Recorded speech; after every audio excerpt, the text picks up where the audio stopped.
এর মধ্যে কি বলুন তো বন্ধুরা, এটা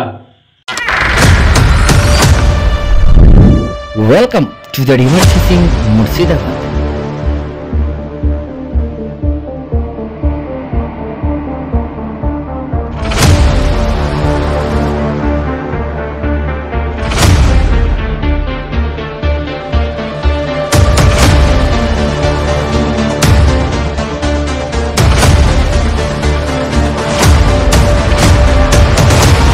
নমস্কার বন্ধুরা, রিভার ফিশিং মুর্শিদাবাদ ইউটিউব চ্যানেলের পক্ষ থেকে সকলকে আন্তরিক শ্রদ্ধা, শুভেচ্ছা, নমস্কার এবং প্রত্যেক গুরুজনকে প্রণাম। আশা করি আপনারা ভালো আছেন, সুস্থ আছেন, সবল আছেন। আমি ঈশ্বরের কাছে প্রার্থনা করি আপনারা ভালো থাকুন, সুস্থ থাকুন। আর তো চলুন, সামনে তো সিজন শুরু হয়ে গেছে, তো রেসিপি একটা আমি আপনাদের সাথে শেয়ার করছি। মানে এই রেসিপিটা কিন্তু এর আগে আমি আপনার সাথে শেয়ার করেছিলাম বা দেখিয়েছিলাম, যে মহুয়া ল্যাপিং আমি যেটা দিয়েছিলাম আজ থেকে প্রায় 2 বছর হতে চললো। মানে এই সিজন এলে পরে 2 বছর হতে যাবে।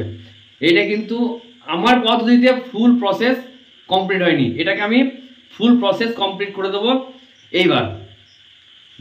1.5 বছরের প্লাস, প্রায় 20 মাস থেকে 22 মাস হয়ে গেল এটার বয়স। এটা কীভাবে করেছিলাম আগের ভিডিও দেওয়া আছে, ওই ভিডিওটা দেখে নেবেন। এইভাবে রাখা ছিল। এবার এটাকে আমি ফুল অ্যান্ড ফাইনাল এটাকে কমপ্লিট করবো। এই কমপ্লিট করতে মোটামুটি আমার আধ ঘন্টা থেকে 1.5 ঘন্টার বেশি টাইম লাগবে। সেটা কিভাবে করছি সেটা আপনাদেরকে দেখাচ্ছি, ছোটো করে আপনাদের সামনে শেয়ার করতে চলে এলাম। মহুয়াটা দেখুন আমি রেখেছিলাম, যে মহুয়াটা, সেই মহুয়াটা রেখেছি। এই মহুয়াটা যদি এখনই মনে করেন, একটা শর্ট ভিডিওতে দেখিয়েছিলাম, যদি এখনই দিতে চান এখনই কিন্তু দেওয়া হবে। এই দেখুন, ঠিক আছে, এখনই দেওয়া হবে। এই মহুয়াটাকে আমি লাস্ট প্রসেস কী কী দিচ্ছি এবং দেখুন, আর এর মধ্যে কি কি দেওয়া আছে সেটার ভিডিওতে কিন্তু দেওয়া আছে আপনাদেরকে। হ্যাঁ, এর জন্য লাগছে আমার সেন্ট, একদম চাটনির মতো সেন্ট উঠছে। চাটনি বা আচার বলতে পারেন। বলে না লোকে মাছ ধরা আচার, মাছ ধরা চাটনি, এটা সত্যি করে এটা আচার টাইপের বানালো। আচার যেমন একবার বানালে কয়েক বছর থাকে, ঠিক আমার এই মহুয়া চাটনিটা আমি যখন বানাচ্ছি এও থাকবে লং টাইম। আর যত পুরনো হবে তত রেজাল্ট বেস্ট থেকে বেটার হবে। তো দেখুন, কড়াই আমি গ্যাস জেলে দিয়েছি, গ্যাস জ্বলছে। কড়াইয়ে দেবো আমি নারকেলের তেল। পরিমাণ বলে দিই আপনাদের, এই মহুয়াটা যতটা পরিমাণ থাকবে ঠিক সম পরিমাণ মাখন গাদ নেবেন, হ্যাঁ, আর নারকেলের তেল নেবেন। নারকেলের তেল আমি দিচ্ছি, দেখুন শালিমারটা নেওয়ার চেষ্টা করবেন। আমি শালিমার পাইনি, উত্তম নিচ্ছি, ঠিক আছে, নিয়ারের উত্তম নারকেল তেল নিচ্ছি। পুরো 200 গ্রামের কোটা আমি একটা ঢেলে দিলাম। দেখুন,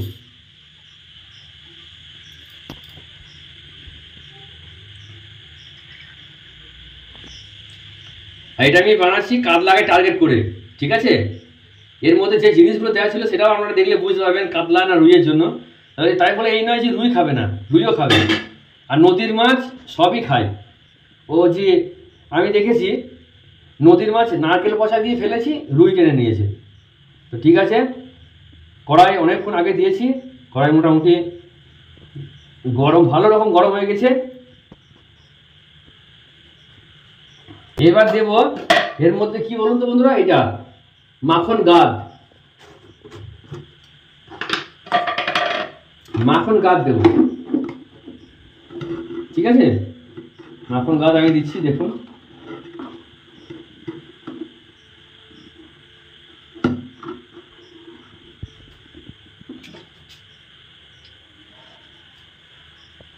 দিচ্ছি মাখন গাদ।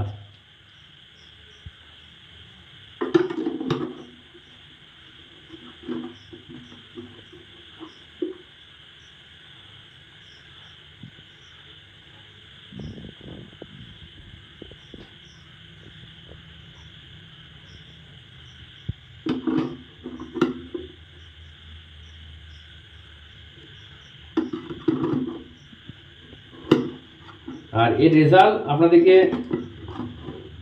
অবশ্যই আমি মাছ ধরে দেখাবো, মাছ হচ্ছে কি না। আমি তো যেটাই দেখাই সেটাতে রেজাল্ট আমি পাই বা আমি মাছ ধরি আপনাদেরকে দেখাই। এই না যে আমি আপনাদেরকে দিয়ে দিলাম তার রেজাল্ট কিছু হবে না বা আপনারা করে বিভ্রান্ত হবেন, ঠিক আছে। সবসময় আমি যেটা দিই সেটা অবশ্যই রেজাল্ট নিঃসন্দেহে। আর রেজাল্ট তো আপনারা দেখতে পান কম বেশি, যারা আমার ভিডিও ফলো করেন বা দেখেন। তারা তো রেজাল্ট দেখতে পান যে আমি বলি আদৌ কাজ করে কিনা।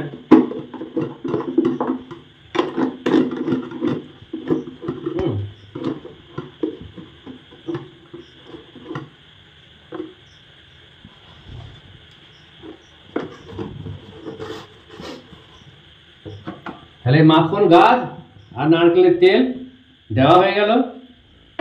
এবার এটাকে আমি মাখন গাছটাকে ভালো করে গরম করে নেব, এবং এই যে এই দেখছেন এই দানা দানা হয়ে আছে, নেচা হয়ে আছে, এটা পুরো গলে যাবে।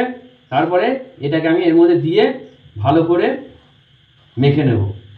ঠিক আছে, মেখে নিয়ে এবার রেখে দেবো কাঁচের জারে। এই কাঁচের জার, এটা কাঁচের জারে রেখে দেবো, ও আমার মহুয়া তৈরি হয়ে যাবে। গ্যাসটা একটু বাড়িয়ে দিই।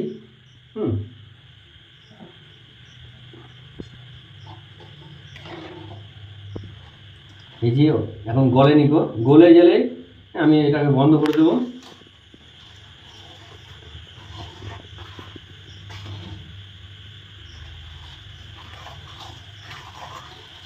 আর বন্ধুরা, এখন বৃষ্টি কেমন হচ্ছে আপনাদের? আমাদের এদিকে ভালো রকম বৃষ্টি হচ্ছে, নদীতে জল এসেছে, ঘোলা জল, জল এসেছে নদীতে। মাছ আসে যেমন, সেই বন্যা আসেনি তো, সেই পরিমাণে জল আসেনি, তবে জল এসেছে। এই ঘোলা জলেও আমি মাছ ধরি। এই মাছগুলো কি মাছ দেখাবো, দেখবেন। এই মাছগুলো আমি ধরে দেখাবো। বিভিন্ন, এখন তো বিভিন্ন নদী মানে বিভিন্ন রকমের মাছ, আর নদীতে যত রকমের মাছ হয় তত রকমের মাছকে আমি ধরি। যাই হোক, ফিশিং করি, সে আমরা রড, রিল ফিশিং বলতে পারেন, হাত ছিপে বলতে পারেন, ছিপে বলতে পারেন, নেটে বলতে পারেন, মাছ আমি বিভিন্ন রকমভাবে ধরি। যাই হোক, আপনাদের সাথে শেয়ার করেছি, দেখতে থাকুন। এই দেখুন আমার মাখন গাছটা কেমন ফুলে উঠে গেছে। এই দেখুন ফুটতে লেগেছে, দেখুন সব ফুটে উঠছে দেখুন কেমন বুদবুদি উঠছে।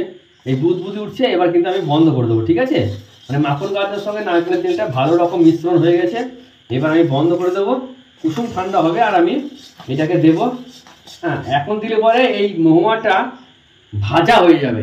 এখন যদি দেওয়া হয় এর মধ্যে, এই গরম অবস্থাতে, তাহলে এইটা ভাজা হয়ে যাবে। আর ভাজা হয়ে গেলে বন্ধুরা এর কিন্তু গুণগত মান কমে যাবে, আর এর রেজাল্ট কিন্তু কমে যাবে, এমনকি মাছ নাও খেতে পারে। তাহলে এটাকে কখন মেশাবো? কুসুম গরম অবস্থায়। গ্যাস আমি দেখুন বন্ধ করে দিলাম। এই গ্যাস বন্ধ হয়ে গেল আমার। এবার কুসুম গরম অবস্থা যখন থাকবে, তখন আমি এটাকে মিশাবো। ঠিক আছে,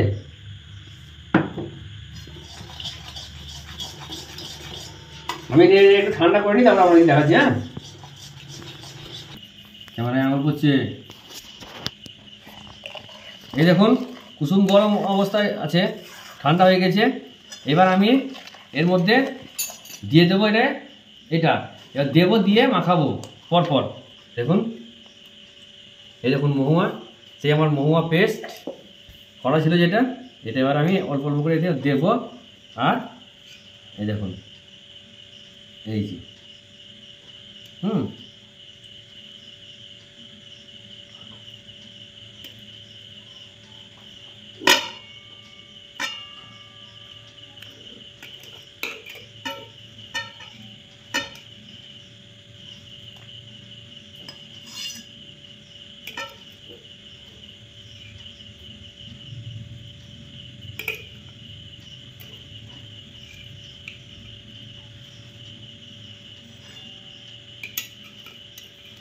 ভাই,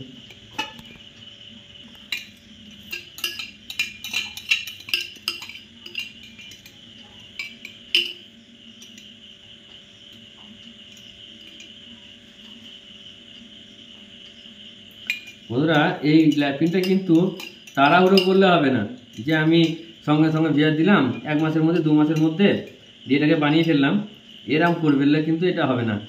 এই যেমন লং জিবি টাইম নিয়ে আমি করছি, এই তো সবাই 2 বছরও হতে চললো, এটা প্রায় 2 বছরের জিনিস এটা বানাচ্ছি। 2 বছর এটা ফার্মেন্টেড হলো, তারপরে কিন্তু এটা বানাচ্ছি, বুঝতে পেরেছেন?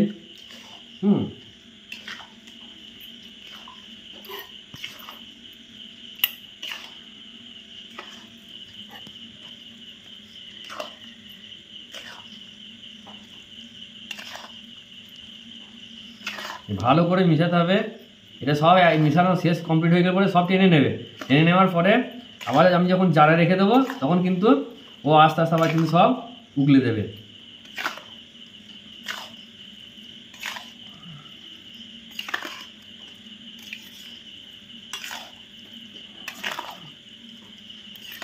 এটা হয়ে গেল আমার মহুয়া স্পেশাল ল্যাপিং।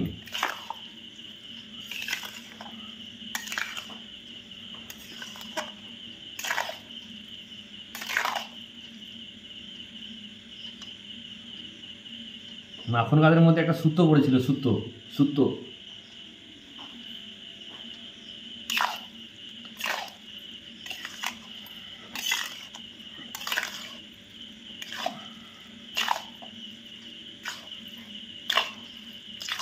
ভালো করে নেড়ে চেড়ে মাখাতে হবে এটা।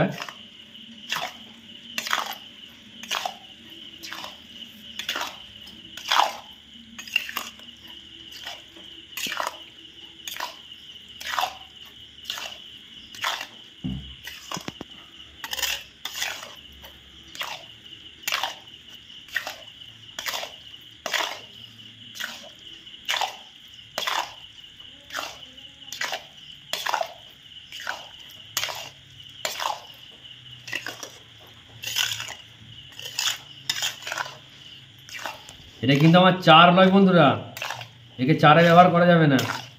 এটা ল্যাপিং।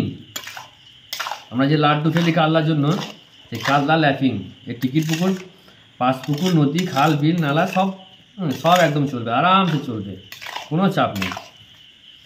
ঠিক আছে,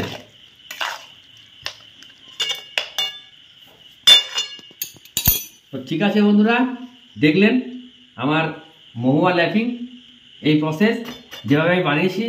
যদি আপনারা ভালো লাগে অবশ্যই বানাবেন এবং বানিয়ে দেখবেন।